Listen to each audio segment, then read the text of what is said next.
Ni Satanas na ang boses ko ay hindi na marinig ng mga tao sa buong sanlibutan. So, welcome mga Kasiminyos sa ating YouTube channel, no? Panoorin ninyo ng maayos yung itong paano ni Kibuloy. Hindi lang pala siya isa lang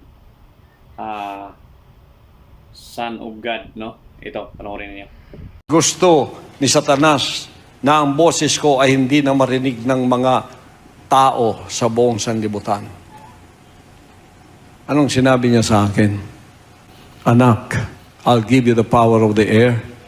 Anak, ikaw na lang mananatiling nagsasalita sa kahanginan. Oh, so 'di ba? Sinabi niya na parang si Satanas pala isa ding nagmamanman sa kanya. Kaya malupit talaga to si Kibuloy, may tinatago talaga. Kaya ito na sinasabi ko na huwag tayo basta-basta magtiwala, lalo na ngayon kasi mayroong tao na nagpapakita na maganda pero yung nasa likod pala, yun nga, yung nasa kanta, yung nasa likod ay isang jablo, no? So yun, panoorin natin yung sinabi uli ni Apostol Apollo Kibuloy. So parang itinuring niya dito mga Kasiminyos na isa siyang anak ni Satanas, di ba? Yung sinasabi niya. So panoorin pa natin mga Kasiminyos.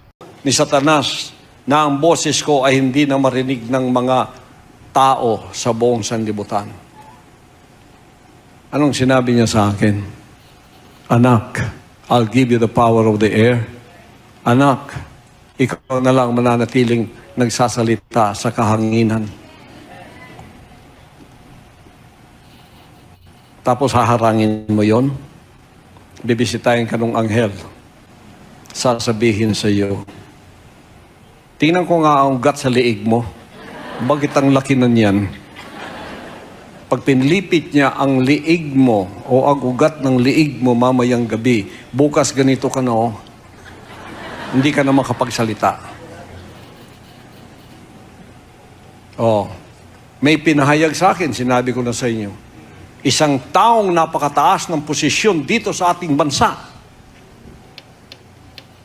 Hindi ko sinabing pinakamataas, isang napakataas na posisyon.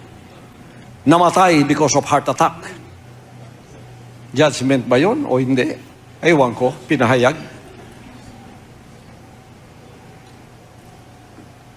Sino siya? Ako mismo hindi ko kilala, hindi pinakitang mukha. Sinabi lang sa akin sa kapayagan. Kailan niyo makikilala? Pag namatay na. Woo! Kaya, dahan-dahan kayo sa paglilingkod na ito na hindi ninyo lubusang kilala. So yun mga Kasiminyos, no? So ito lang tandaan natin mga Kasiminyos na kailangan lagi natin ipagdasal sa Panginoon na nasa langit. Ay palayo tayo na sa mga ganyan. Huwag tayo basta makatiwala sa mga tao na gumagawa lang ng kwento para tayo maloko, no? So ingatan natin mga Kasiminyos. So maraming salamat sa inyong lahat sa inyong pagsubaybay. Sana marami pa tayong i-upload, mag-share at mag-subscribe kayo sa mga Kasiminyos. Magandang gabi sa inyong lahat. God bless sa inyong lahat po.